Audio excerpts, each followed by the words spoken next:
Как тебе моя новая футболка?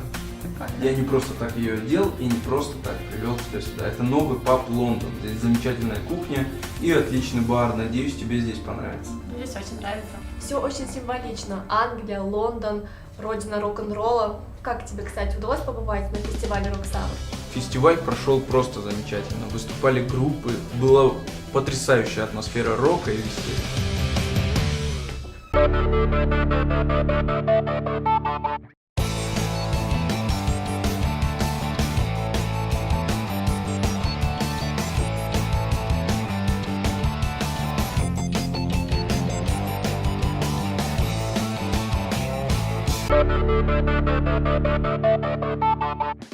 Артем, как ты относишься к различным квестам и детективным разгадкам? Я отлично отношусь, а что? 12 июля в IQ кафе пройдет клуб любителей дедукции Шерлок. Не забудь свою лупу и карту. Замечательный финал чемпионата мира, Тома, мы сможем посмотреть в спортивном кинотеатре на Пуфиках, на площади Фонтанов, а также в любом спортбаре нашего города. И даже здесь, в пабе Лондон, будет проходить показ финала. Артем, мне кажется, ты в последнее время какой-то нервный. Я тут полистала, нашла кое-что интересное для тебя. В литературной гостиной пройдет арт-терапия, работа с эмоциями 14 июля в 5 часов вечера. С нервами у меня все в порядке. Мне просто нужно сходить в кино и отдохнуть. В кинотеатре «Ракушка» сразу 2 фильма. «Иван Васильевич меняет профессию» и «Джентльмены удачи». Там же в парке открылся читальный зал. Отдыхай вместе с книгой. Ты когда-нибудь смотрела мультик «Гриффины»? Конечно. Вот от режиссера этого мультфильма будет новая комедия «Миллион способов потерять голову». Я думаю, будет очень смешно. А еще новый фильм с Джонни Деппом «Превосходство» про какой-то супер разум, в общем, будет интересно. И также долгожданная премьера фильма «Поддубный» про нашего легендарного чемпиона.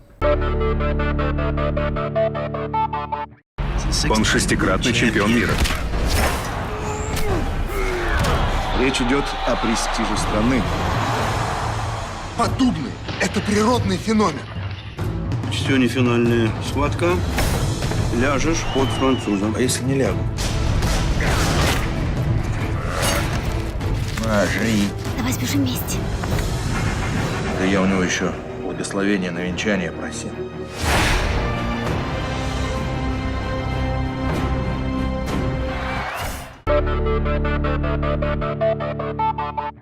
Артем, давненько мы с тобой не ходили на выставки.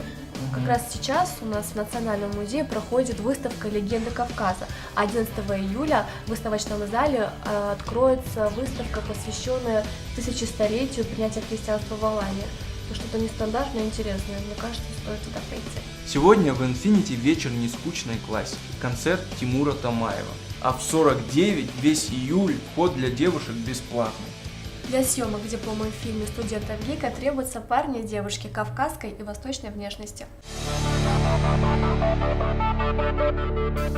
Завершился грандиозный фестиваль в гостях у Ларисы Гергиевой, на котором именитые гости показали высокий уровень мастерства и хореографии. Сегодня у нас в гостях талантливый режиссер, хореограф, наш земляк Валерий Суанов. Здравствуйте, Валерий. Приветствую вас. Мы хотели как раз сразу же спросить у вас о уровне хореографии. То есть мы видели звезд, которые приезжали на фестиваль. Скажите нам о нашем уровне хореографии. Ну, сложно оценивать уровень хореографии, допустим, когда нету классической школы хореографии в республике. Но то, что у нас есть, допустим, если говорить о национальной хореографии, то она у нас, я считаю, на достойном уровне. Вот на протяжении стольких лет происходит такой отток молодых людей, да, в сфере искусства. Как вы считаете, это правильно? И вообще, в принципе, легко ли себя найти в этой профессии у нас в республике? Я считаю, достаточно сложно найти себя в республике, но, на мой взгляд, если обозначать ее как проблему, отток молодых специалистов, то я считаю, что проблема в следующем. Зачем может пойти на сегодняшний день молодой специалист? Это или мотивация в плане финансовой составляющей, или в плане творчества. Человек идет за каким-то лидером, за каким-то именем, там, допустим, я говорю о хореографах, о режиссерах.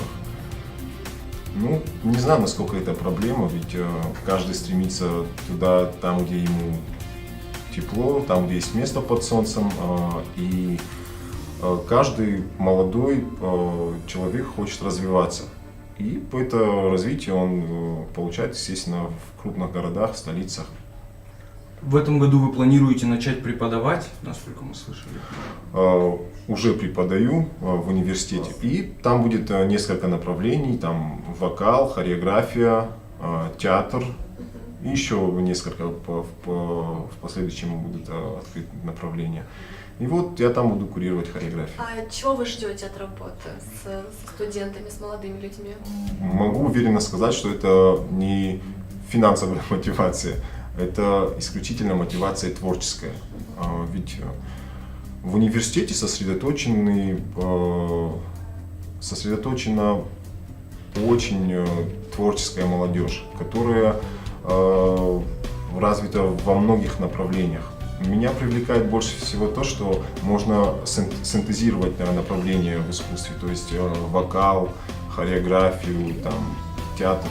Хотя я никогда не отделял театр от хореографии, потому что для меня танцовщики — это те же самые артисты, которые должны проживать свою роль, и все по законам драматургии. Раскройте нам ваш тандем с Аланом Кукаевым. У вас сейчас проекты, и в прошлом были проекты. Как работается вместе двум таким серьезным хореографом? Ну, ссор на кухне не бывает. Дело в том, что этому, наверное, способствует то, что я с Аланом в тандеме нахожусь еще в качестве друга. Это один из моих самых ближайших друзей, человек, с которым мы учились в ГИТИСе, который профессионал, с которым мы находим взаимопонимание чисто даже во взглядах во время репетиции. Вот и раскрыт секрет. Да, и мы разговариваем, что называется, на одном профессиональном языке. И нам очень легко и комфортно. До этого, как вы знаете, был балет «Шелк», где Алан исполнил главную роль. И работать с ним мне очень комфортно и легко. А, кстати, сейчас мы работаем в фильме у Султана Хажрокова, которого мы знаем все как Султан Ураган. Он занимается очень интересным проектом, снимает художественный фильм, такую трагикомедию. Не знаю, насколько можно раскрывать все секреты. Будет очень профессиональная съемочная команда из Украины, насколько я знаю. Это будет нечто похожее на мюзикл или, не знаю, называйте это индийским кино, только с кавказскими танцами и песнями.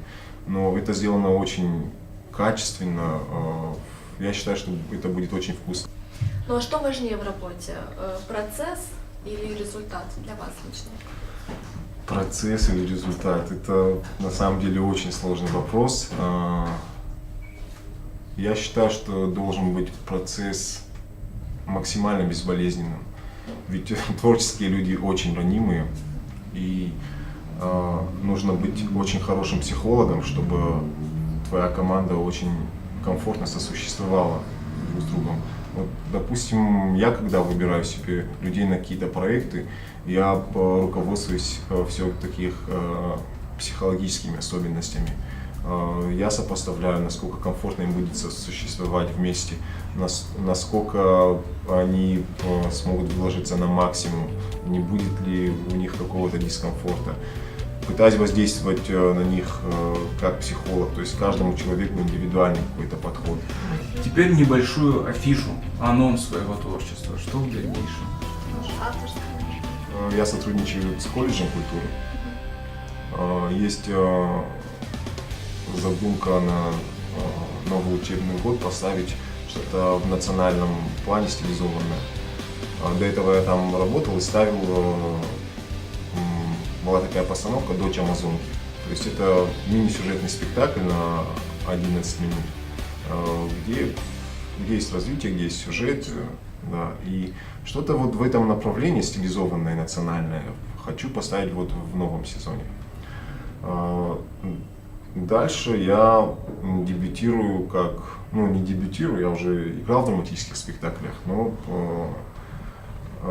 будет спектакль, о котором я пока не хочу говорить, но в которой я сыграю главную роль. Я как бы являюсь продюсером этого проекта, и в этом проекте сосредоточено большое количество звезд нашего театра, театрального искусства республики. И также будут участвовать люди, которые жили здесь, но успешно существуют уже на большой сцене в Москве и Санкт-Петербурге. Ну что ж, да, большое спасибо, мы желаем вам удачи, успехов. Спасибо во всем. вам большое, мне очень было приятно с вами пообщаться. И я рад, что у вас такая творческая команда, такая веселая, такая теплая. Спасибо. Спасибо вам большое, будем рады.